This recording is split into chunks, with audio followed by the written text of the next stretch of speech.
El profesor Germán Darío Valencia es precisamente integrante de esa plataforma de Isegoría de la Universidad de Antioquia. Profesor Valencia, gracias por acompañarnos. Buenos días. Muy buenos días. Un saludo a todos los que hoy nos siguen en este canal, el canal regional y nacional también.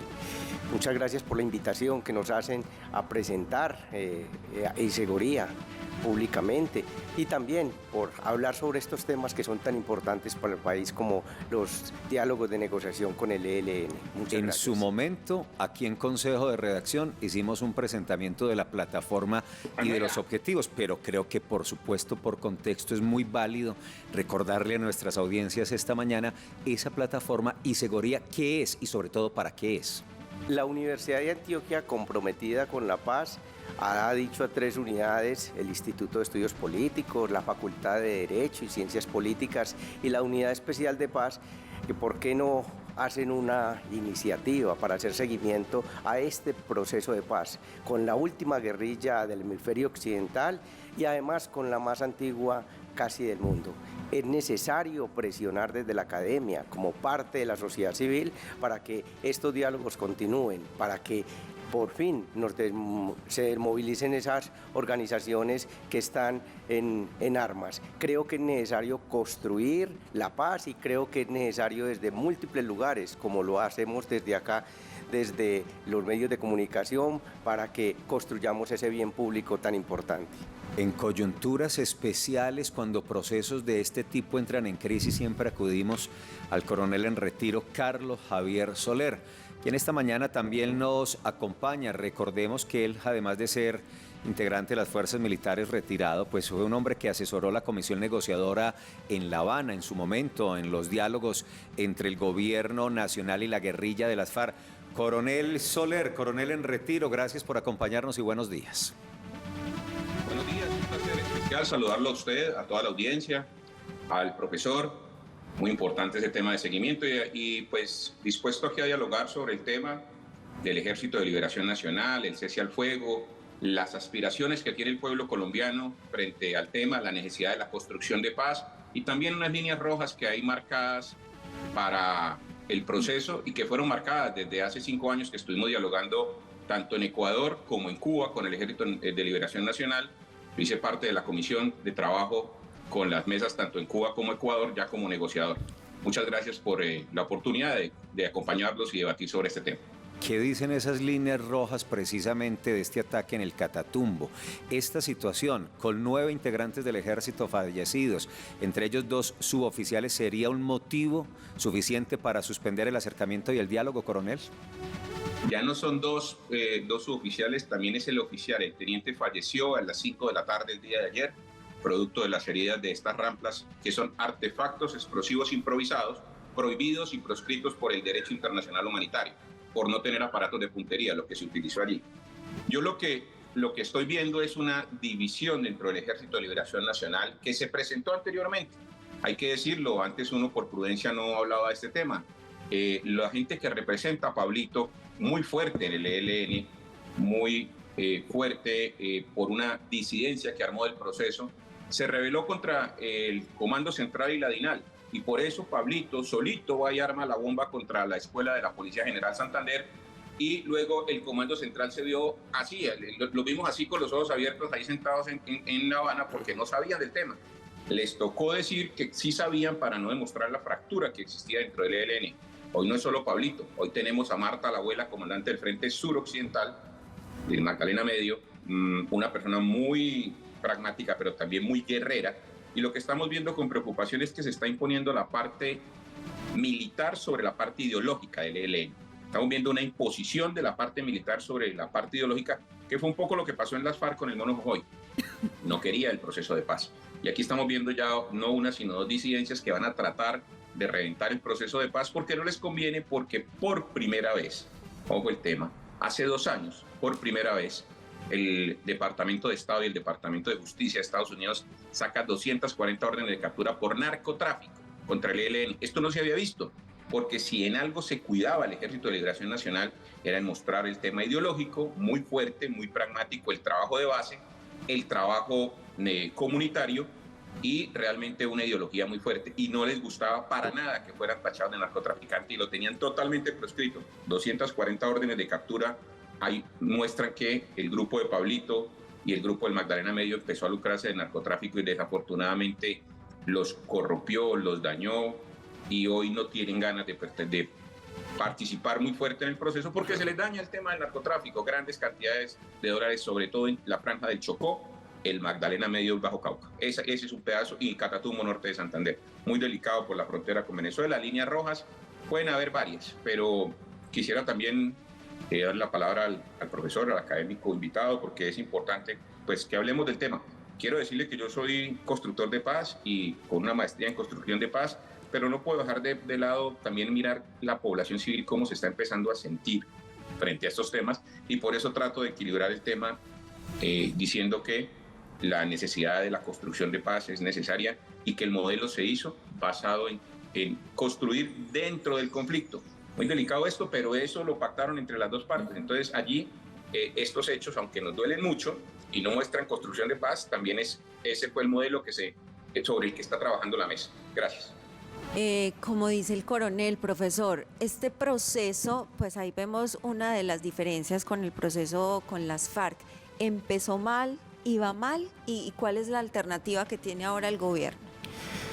Muchas gracias por la pregunta. Decir que arrancó mal no es como la apreciación más precisa, arrancó. Y arrancó como todo proceso de paz con una intención, como colombianos, de que finalice en un acuerdo final. Durante los últimos 120 años, desde 1900 hasta hoy, no hemos ganado una guerra. Y el país, la única manera de finalizar las guerras ha sido a través de negociaciones políticas. Al menos con 11 organismos se ha logrado una negociación política. Y esta es la última que se tiene, y se tiene una pretensión. El gobierno ha dicho entonces, queremos negociar con esta organización y llegar a un acuerdo de paz. Y por eso entonces ya desde el 2022, en noviembre, cuando se lanzó, se empezó con las negociaciones. Se han dado hasta el momento 2 mesas o 2 ciclos de negociaciones. Una en Venezuela, otra en México y ahora se va a iniciar otra en Cuba. Y en ese proceso se han avanzado en las negociaciones estableciendo una agenda clara, además unos acuerdos humanitarios que fueron importantes, y se tiene para la próxima sesión, es decir, para dentro de 15 días o un mes tal vez cuando se inicie el proceso de discutir en la agenda el primer punto, y uno de ellos que debemos presionar es el de cese al fuego de hostilidades. Por lo tanto, diríamos nosotros que ha iniciado bien el proceso de paz. El problema es que tenemos por fuera una serie de piedras, a veces chiquitas y a veces grandes, que le colocamos al proceso y que a esta máquina de la paz, que debería de funcionar muy bien, le hacen daño. Y lo que pasó ayer fue precisamente que se le metió una piedra que de inmediato todo mundo está sintiendo por el dolor que sentimos por los jóvenes que protegen el país, la seguridad, y entonces eso es lo que hay que repudiar. Es decir, lo que pasa por fuera está afectando el proceso de paz, de allí entonces que digamos que arrancó mal el proceso, en el sentido no del proceso de paz, sino que estamos en un ambiente de guerra, y eso fue lo que mostramos ayer, que la guerra está viva, que la guerra continúa, que el ELN es una agrupación beligerante que puede atacar el ejército, que puede causar daño y que puede entonces violentar al país. Eso es lo que se mostró. Coronel Soler, yo le quiero preguntar a usted por el fortalecimiento del mecanismo de verificación. ¿Usted considera que está realmente fortalecido, teniendo en cuenta que usted nos dice que es un factor externo, que sería alias Pablito quien estaría detrás de todo lo que pasó ayer en esa base militar en el Catatumbo? ¿Usted cómo ve ese nivel de verificación? Vea, cuando los modelos ensayados con los suizos, con los suecos, allá nos llevaron, aprendimos temas de construcción de paz, tiene unos pasos, y eso no es caprichoso. Los pasos son, primero, las reuniones que son exploratorias y secretas, donde se mide la aspiración de las partes. Así lo hicimos en su momento con el AFAR y con el ELN. Luego viene un tema de una fase pública. Luego, con esa fase pública, los voceros elegidos por las partes, se sientan y empiezan a construir los protocolos de verificación, que es lo que me estás preguntando, y luego los protocolos del cese al fuego y verificación se escogen los miembros del mecanismo de monitoreo en territorio, siempre con invitados extranjeros, y unas capacidades de despliegue y reacción y verificación en territorio. La seguridad, los puntos de agrupamiento, es el quinto punto, unos puntos de agrupamiento para saber dónde hay cese de operaciones policiales y militares, y una vez en esos puntos de preagrupamiento pasan a agrupamiento y allí se despliega el mecanismo en territorio, siempre por la ONU o por la MABOEA, siempre por algunos países garantes que hacen parte del mecanismo, y allí se comienza una negociación en serio. Pero aquí luego se pacta un cese de hostilidades y luego ya un cese al fuego cuando hay una concentración. ¿Qué sucede? Que aquí pasamos de 0 a 100, de no tener nada a una fase muy rápida exploratoria. Se entiende que es la voluntad del conductor político del país y el alto comisionado, y llega y hacen unos decretos de cese al fuego. Primer problema de fondo es que el decreto del cese al fuego no deja en una hoja claro dónde está el mecanismo de verificación, dónde son las conductas que están proscritas, dónde está el acatamiento al derecho internacional humanitario, que es el punto 1 que los suizos enseñan. ¿Y dónde está ese acatamiento? No lo vemos, porque si hubiera un acatamiento no hubieran podido utilizar métodos y medios prohibidos por el Comité Internacional de la Cruz Roja y prohibidos por los protocolos de Ginebra. Entonces, eso se utilizaron. Entonces, como no está este tema en curso y no hay un despliegue, cuando empezaron a ver los primeros problemas con el ELN, que entraron en unos combates en el Bajo Cauca, que entraron en unos combates no con el ejército, sino con el Clan del Golfo y con otros combates muy fuertes por el tema en el Chocó, por el río Atrato. Entonces allí es donde uno ve la necesidad de este mecanismo. Bueno, ¿y el mecanismo qué dice? Y sale alguien que no tiene ni idea y dice a la opinión pública, no, lo que pasa es que como no están los protocolos, no sabemos si hay o no hay una violación al cese al fuego. Por Dios, si es que protegiendo a la población civil los protocolos ya tenían que estar, pero no los hicieron. Entonces este afán, y sale el ELN 2 días después, el 2 de enero, y dice, no, nosotros no aceptamos el cese al fuego, no está pactado, a mí no me lo vienen a imponer. El ELN es muy fuerte en eso, con ellos es conversadito el tema. Entonces tienen razón, si no los consultaron, pues entonces les tocó salir a derogar el decreto del cese al fuego, lo que deja en una situación muy delicada a la fuerza pública, porque allí sí toca utilizar métodos cuantitativos y cualitativos. Somos 50 millones de colombianos. El ELN tiene 3.000 hombres en milicias y 2.000 hombres en armas. O sea, 5.000 hombres y mujeres del Ejército de Liberación Nacional que tienen capacidad y umbral de daño. Entonces ellos le van a imponer las cosas a 49.955.000 colombianos, o sea, impuestos, nos van a arrodillar con un fusil. No, el tema es sentarse a construir la paz, pero sabiendo las dimensiones, porque si 49 millones de colombianos y medio se dejan arrodillar de 5.000, entonces allí hay un problema.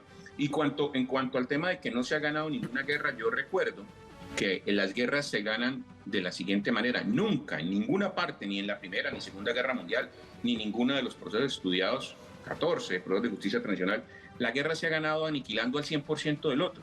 Yo les recuerdo a ustedes que las FARC tenían 47.000 hombres y mujeres en el Caguán, en la zona de distensión, y que cuando se sentaron hace 5 años con Juan Manuel Santos, llegaron a ser 9.700 en armas y 3.000 que estaban en la cárcel. La diferencia entre 47.000 y 12.000 muestra que llegaron a un punto de más del 50%. Eso genera inflexión, es decir, capacidad de sentarse y obligatoriedad de sentarse, porque si no pasan a la aniquilación. El ELN tuvo 2 puntos de inflexión. El primero, la operación Anorí, donde solo quedaron 50 en Anorí, Antioquia. Y una decisión política hizo, después de una operación de más de un año, que se les diera una amnistía. Luego vino el tema de la extorsión de la Manisman y $5 millones que pagaron, y se creció por todo el país.